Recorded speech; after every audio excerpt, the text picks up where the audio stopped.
Madame, Monsieur, bonjour. Vous regardez Al24 News. Tout de suite, l'essentiel de l'actualité de ce 13h.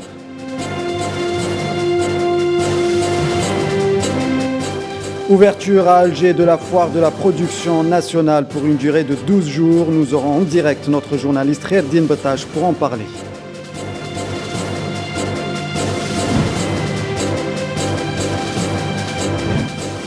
Le gouvernement libyen s'est dit prêt à la tenue d'une élection présidentielle à la date et heure prévue le 24 décembre. Des mesures ont été présentées pour garantir le bon déroulement du scrutin.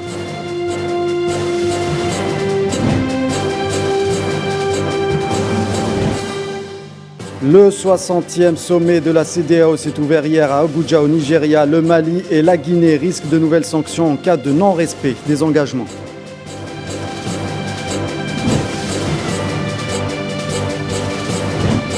Santé Covid-19, le président d'Afrique du Sud, Cyril Ramaphosa, a été testé positif ce dimanche. Il reçoit un traitement pour des symptômes légers du Covid-19, a déclaré la présidence.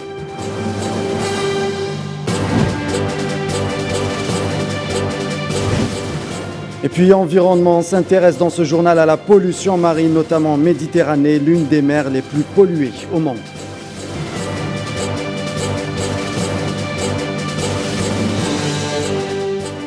Et comme nous vous le disions en titre, ouverture aujourd'hui de la foire de la production nationale au Palais des Expositions à Alger. L'événement se déroulera du 13 au 25 décembre et ouvrira ses portes au grand public à partir du 14 décembre. L'occasion pour les entreprises algériennes de mettre en valeur leur capacité à renforcer le label fabriqué en Algérie.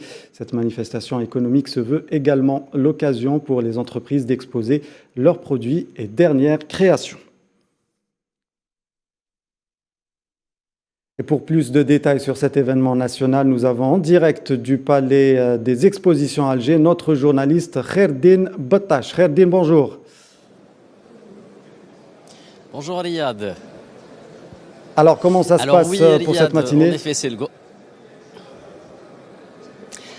le grand retour de la foire de la production nationale ici au Palais des Expositions Safex d'Alger, un événement qui accueille aujourd'hui plus de 500 entreprises.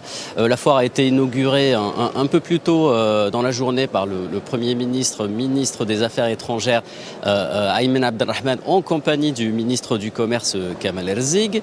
Le Premier ministre qui est en ce moment même en train de faire sa tournée des stands.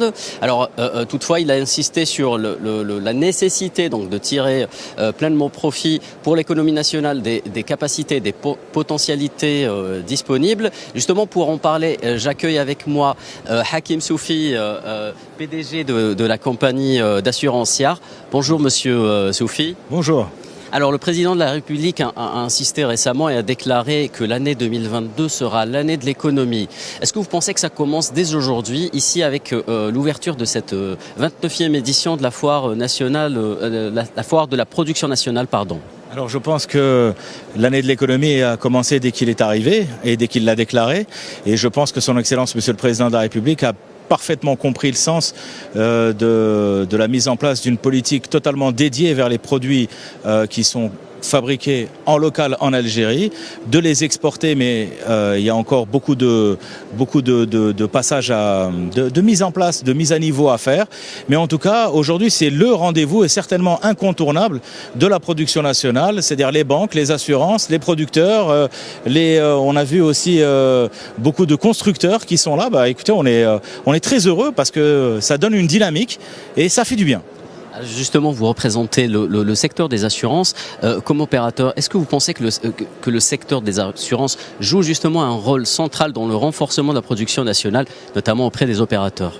Alors effectivement, le rôle de l'assureur en lui-même, de manière universelle, est de protéger les biens et les services et de la protection totale de l'activité des entreprises. Donc effectivement, c'est un lien indéfectible que doivent avoir et les producteurs et les clients vis-à-vis de la compagnie d'assurance. Donc nous jouons notre rôle et nous le voulons encore plus sacralisé, nous le voulons encore plus dynamique et c'est pour ça que nous sommes là. Très bien, Merci Monsieur Soufi pour cette déclaration. Alors voilà donc Riyad pour cette première journée dédiée à l'ouverture de cet événement. Vous l'avez bien mentionné, l'accueil du public commencera dès demain 14 décembre. La foire nationale qui se poursuivra après jusqu'au 25 décembre 2021. Merci Kherdin Potage pour toutes ces informations. Nous reviendrons bien sûr sur cet événement durant notre édition de 19h. Et dans l'actualité internationale, le gouvernement libyen tente de rassurer l'opinion internationale qui s'inquiète de la situation politique qui prévaut dans le pays. Le gouvernement libyen s'est dit d'ailleurs prêt à la tenue d'une élection présidentielle à la date et heure prévue, en l'occurrence le 24 décembre. Le gouvernement libyen a présenté des mesures devant garantir le bon déroulement du scrutin. Mohamed Amin Abalkan. La tension monte en Libye à quelques jours des élections présidentielles prévues le 24 du mois en cours. Et pour son bon déroulement, le gouvernement a décidé de mettre les bouchées doubles. Il n'a pas lésiné sur les moyens et les efforts pour soutenir la haute commission électorale. حتى يفهم الشعب الليبي ويعرف الشعب الليبي أن حكومة الوحدة الوطنية قامت بتمويل أو دعم مفوضية الانتخابات من أجل الوصول إلى انتخابات حرة ونزيهة خلال في شهر 24 ديسمبر في يوم 24 ديسمبر هذا اليوم التاريخي الذي يتطلع إليه كل الليبيين. Même son de cloche pour le ministre libyen de l'Intérieur Khaled Mazen qui appelait à la tenue du scrutin dans les délais malgré les obstacles rencontrés. لم نسجل أي خروقات أو أي مشاكل على كل مراكز الاقتراع وهذا اللي كنا نتمنوه احنا في البداية وهذا اللي نتمنوه اليوم وهذا اللي نتمنوه غدوة يعني دائما نقول لتترك وزارة الداخلية تقدم عملها وتنجز مهامها لم نغير من خطتنا شيء فقط ربما استنفذنا جهد كثير صحيح لتلافي بعض الإشكاليات اللي حصلت في السابق ولكن الآن أعتقد كل الأمور تتابعوا فيها أنتم وتراقبوا فيها ما فيش أي اختراقات ولا أي خروقات ونتمنى أن نمشوا بها لغاية يوم 24 يوم العرس الانتخابي اللي ينتظر الليبيين. Rappelons que la campagne électorale pour la présidentielle n'a pas encore commencé et la publication de la liste définitive des candidats a été reportée samedi par l'autorité électorale, aboutissement d'un processus politique interlibyen laborieux parrainé par l'ONU. Les élections en Libye sont censées tourner la page d'une décennie de violence. Pour ce double scrutin, plus de 2,83 millions de Libyens sur environ 7 millions d'habitants se sont inscrits sur la plateforme en ligne de la commission électorale libyenne. Le 60e sommet de la CEDEAO s'est ouvert hier à Abuja au Nigeria. Au menu, la situation au Mali et en Guinée, mais aussi la lutte antiterroriste. Dans le dossier malien, la CEDEAO a maintenu l'exigence de tenir des élections en février 2022 au Mali et imposera des sanctions supplémentaires dès janvier à défaut d'engagement des autorités maliennes en ce sens, a indiqué le communiqué final. Toujours sur le sommet de la CEDEAO et s'agissant de la République de Guinée, la CEDEAO a insisté sur la nécessité de respecter le délai de 6 mois précédemment décidé pour la tenue des élections législatives et présidentielles, favorisant le retour du pouvoir à des autorités civiles. La CEDEAO a par ailleurs décidé de maintenir les sanctions initialement imposées contre les autorités guinéennes. En septembre dernier, les 15 États membres de la Communauté économique des États de l'Afrique de l'Ouest avait décidé de geler les avoirs financiers des membres de la junte militaire qui a pris le pouvoir et des membres de leur famille et de leur imposer des interdictions de voyage. Passée sous le contrôle du gouvernement en décembre dernier, la ville emblématique du nord de l'Éthiopie, Lalibela, qui abrite un site classé au patrimoine mondial de l'UNESCO, serait de nouveau sous la mainmise des Tigréens. La chaîne Tigré TV, liée aux combattants du Front populaire de libération du Tigré, a annoncé que les troupes tigréennes ont pris l'aéroport de Lalibela et la ville de Lalibela, ainsi que Gachena, localité située à une 60aine de kilomètres au sud du pays. Santé, Covid-19, le président d'Afrique du Sud, Cyril Ramaphosa, a été testé positif au Covid-19 ce dimanche. Il reçoit un traitement pour des symptômes légers du Covid, a déclaré la présidence tard dans la soirée dans un communiqué, sans préciser s'il s'agissait du nouveau variant Omicron. Le président a commencé à se sentir mal après avoir quitté plus tôt dans la journée la cérémonie officielle au Cap en hommage à l'ancien président Frédéric de Klerk, mort en novembre, précise le communiqué. Toujours selon le même communiqué, le président a été placé en isolement au Cap. Dans le sud du pays, les responsabilités du chef d'État ont été déléguées au vice-président David Mabouza pour la semaine à venir. Covid toujours, le Royaume-Uni qui tire la sonnette d'alarme face à la propagation du variant Omicron. De nouvelles mesures ont été décidées, dont l'accélération de la campagne de rappel vaccinal. Les détails avec Naila Hamouda. Le niveau d'alerte passe de 3 à 4. Le Royaume-Uni mise désormais sur la 3e dose de vaccin pour les adultes. Détecté il y a un peu plus de 2 semaines, Omicron gagne rapidement du terrain et devrait devenir la souche dominante d'ici la mi-décembre.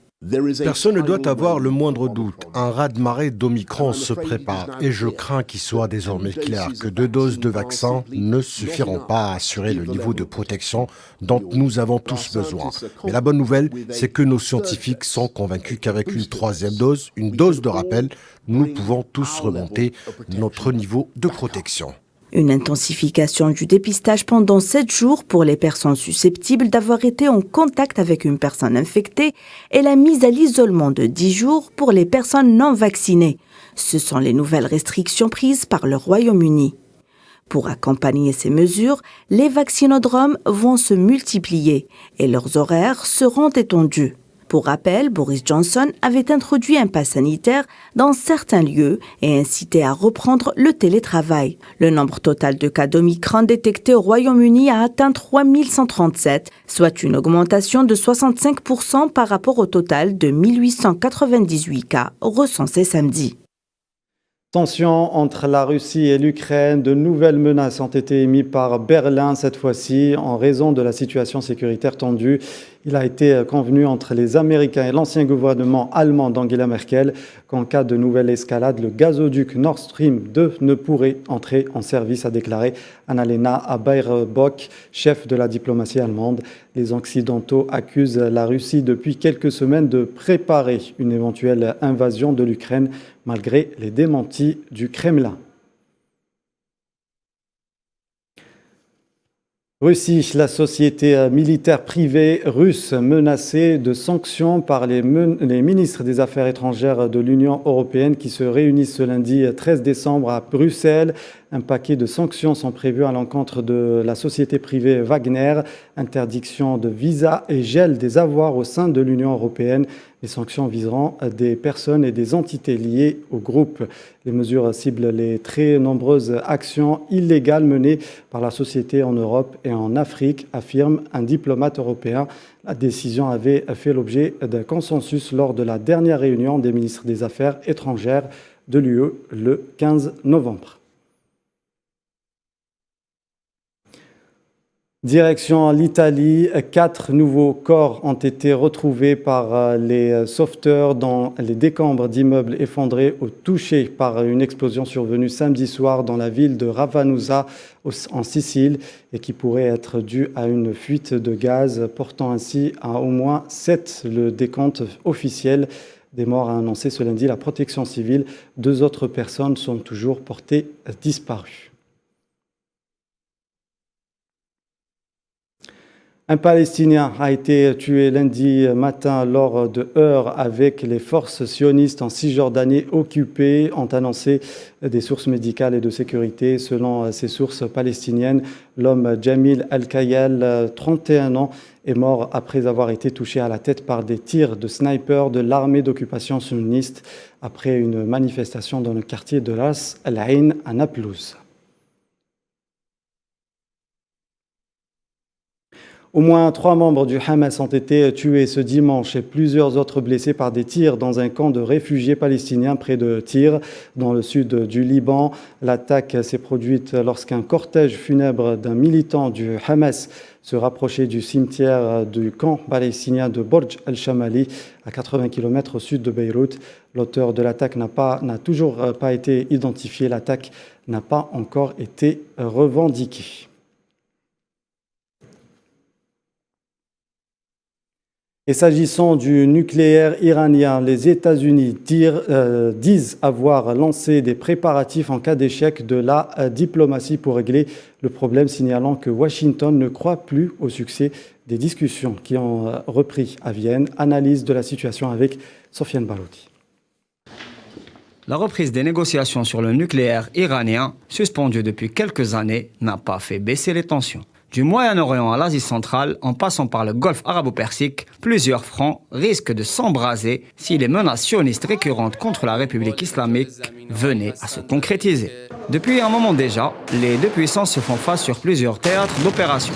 Des guerres par proxy et des alliances disparates sont tissées par chacune des parties, se préparant à une confrontation certaine, selon plusieurs analystes. Les menaces sionistes et américaines sont en effet récurrentes, même à l'ère post-trumpiste. Une évolution sans précédent a été l'intégration au commandement américain du Moyen-Orient, CENTCOM, de l'armée sioniste. Des passages à l'acte violents ont été enregistrés. On se souvient de l'assassinat du général Qasem Soleimani en Irak ou du sabotage du réacteur nucléaire de Natanz en Iran. Une offensive contre l'Iran risquera en effet de bouleverser plusieurs zones de tension. Du front syro-libanais, où la République islamique est très présente, notamment depuis 2014, jusqu'au Caucase, où l'Azerbaïdjan constitue une localisation de choix pour le dispositif sioniste en Asie centrale, notamment après la débâcle de l'armée arménienne l'année dernière, facteur accentué par le conflit frontalier entre Bakou et Téhéran. Le Golfe arabo-persique constitue pour sa part une zone de potentiel embrasement. Plusieurs incidents ont été enregistrés dans ce registre. Un facteur aggravant est la nouvelle alliance entre les Émirats arabes unis et l'entité sioniste, notamment dans le contrôle du Sud-Yémen via un blocus maritime ainsi qu'à travers une présence militaire dans l'île de Socotra. Par extension, d'autres espaces menacent de s'embraser, notamment en cas de participation directe des USA dans une guerre contre l'Iran. L'atmosphère pour le moins tendue ne favorise pas les objectifs affichés de paix et de stabilité au Moyen-Orient, plus que jamais au bord du précipice. Le Premier ministre sioniste Naftali Bennett était en visite aux Émirats arabes unis hier pour première visite officielle avec dans l'ombre la question iranienne. Cette visite a été rendue possible grâce à la normalisation en 2020 des relations diplomatiques entre l'État sioniste et les pays du Golfe. Tinhin al-Makassi. C'est par une première visite officielle et pompeuse que le Premier ministre de l'entité sioniste, Naftali Bennett, vient sceller sa toute nouvelle idylle avec les Émirats arabes unis. Bien que cette idylle soit toute jeune, ses enjeux sont d'une importance capitale pour l'entité sioniste, qui ne cache pas ses ambitions expansionnistes et hégémoniques au Moyen-Orient. La normalisation des relations entre l'entité sioniste et les pays arabes, en particulier les pays du Golfe, sont d'une importance capitale pour l'État colon et sa principale alliée, à savoir les États-Unis d'Amérique. Les contrôles des voies maritimes, que ce soit en Afrique ou dans le Golfe Persique, sont un enjeu majeur pour l'entité sioniste, qui fait de chaque nouvelle normalisation dans les pays arabes une véritable campagne publicitaire et d'influence pour ouvrir le bal au suivant. Par ailleurs, cette visite intervient au moment où les négociations pour sauver les accords du nucléaire iranien ont repris à Vienne entre Téhéran et les grandes puissances. Dès l'annonce de la reprise de ces pourparlers, l'entité sioniste n'a pas caché sa colère, ainsi qu'à prendre des mesures concrètes contre l'Iran. D'ailleurs, l'animosité envers Téhéran est un grand point commun entre les Émirats arabes unis et l'entité sioniste. C'est sous l'impulsion de l'administration Trump que cette normalisation a été signée. Depuis la victoire de Biden, il a mis en place d'une nouvelle administration qui se dit radicalement différente des décisions de Trump. Les feuilles de route diplomatiques de ce dernier continuent à être suivies. Et le bilan qui ne cesse de s'alourdir aux États-Unis suite au passage de plusieurs tornades dans l'État du Kentucky et ses environs. Le bilan total à travers les États-Unis se monte désormais à au moins 94 morts. Plusieurs tornades dévastatrices ont tout balayé sur leur passage en dévastant le centre et le sud des États-Unis. Vendredi soir et samedi matin, le gouverneur du Kentucky, Andy Beshear, a qualifié la série de tornades comme la plus mortelle de l'histoire de son État. Et pour comprendre un peu mieux la violence des tornades qui ont touché les États-Unis, une photo de famille arrachée d'une maison a, semble-t-il, parcouru plus de 200 km charriés par le vent. Selon le récit qu'une Américaine a publié en ligne, Katie Poston a eu son regard attiré par ce petit cliché noir et blanc venu se coller sur une vitre de sa voiture. Après l'avoir posté sur les réseaux sociaux, un membre de cette famille a reconnu la photo et a identifié les personnes qui y figurent. La photo aurait donc traversé environ 210 km à vol d'oiseau séparant Dawson Springs et New Albany, deux communes situées dans deux États différents. Troisième et dernier référendum d'autodétermination en Nouvelle-Calédonie. Le non à l'indépendance l'emporte dans cet archipel du Pacifique annexé par la France en 1853. Ce rendez-vous électoral était marqué par une abstention record des partis Kanak. Amin Touta. Le non a dit son dernier mot à l'issue de la troisième et dernière consultation électorale en Nouvelle-Calédonie. Les habitants de l'archipel se sont exprimés pour la troisième fois depuis le début du processus référendaire en 2018. Cet ultime vote était marqué par un taux d'abstention très élevé après la décision des partis indépendantistes de boycotter les urnes en raison d'un rejet judiciaire de la demande du report du scrutin par les partis Kanak qui jugeaient que les conditions n'étaient pas réunies pour organiser la campagne électorale et le déroulement du référendum. Ce département du Pacifique, la Nouvelle-Calédonie, a été annexé à la France depuis 1853. Est considéré par le Comité de décolonisation des Nations Unies comme un territoire lié par un processus d'autodétermination. L'archipel avait connu des tensions violentes au milieu des années 80 entre les partis Kanak et les Caldoches, population descendante des colons européens. Des événements qui ont mené à des négociations entre l'administration métropolitaine et les partis Kanak. Entre l'administration métropolitaine et les indépendantistes, conclus sous le nom des accords de Nouméa 1988. Une entente qui visait à consulter la population sur le sort de l'île. Et on s'intéresse à l'environnement à présent et à la pollution marine en mer Méditerranée, plus exactement, flottant à la surface, tapissant les fonds marins et échoués sur les plages. Les déchets menacent les écosystèmes aquatiques. Ils blessent et entravent la mobilité de nombreuses espèces marines, transportent des espèces invasives ou encore provoquent l'asphyxie des fonds marins. Un impact profond sur toute la vie aquatique, mais également sur celle de l'homme. Un sujet signé Amel Amziane Zitouni. Parmi tous ces déchets, le plastique reste le plus problématique car il ne se dégrade jamais totalement mais se fragmente en microparticules sous l'effet des vagues, du vent et du soleil. À côté des poissons, les humains ingèrent eux aussi ce plastique qui se retrouve dans la chaîne alimentaire. En plus du plastique, les études révèlent que le carburant des navires, qui émet beaucoup d'oxyde de soufre, est à l'origine de 60 000 morts prématurées en Europe. Les navires marchands, comme les bateaux de croisière, utilisent essentiellement comme carburant un fioul lourd, un sous-produit du pétrole, qui émet en grande quantité de particules fines, des oxydes d'azote et surtout des oxydes de soufre. Ce polluant est l'un des principaux facteurs à l'origine du problème d'acidification des pluies et se révèle très toxique pour la santé humaine. Dans cette optique, 21 pays du bassin méditerranéen se sont engagés vendredi à Antalya en Turquie à réduire la teneur en soufre des carburants utilisés par les navires en Méditerranée. Leur décision de limiter à 0,1% contre 0,5% actuellement le taux de soufre dans le carburant marin utilisé en Méditerranée doit désormais être soumise à l'approbation de l'Organisation maritime internationale. En cas d'issue positive, cette limitation entrera en vigueur en janvier 2025, ce qui pourra sauver la Méditerranée, qui est l'une des mers dont la biodiversité est la plus menacée. Sport pour clore cette édition, Max Verstappen est le nouveau champion du monde de Formule 1. Il a remporté le dernier Grand Prix, celui d'Abu Dhabi, devant Lewis Hamilton, grâce à un dépassement dans le dernier tour. Il est sacré donc champion du monde pour la première fois. Salah Faisal.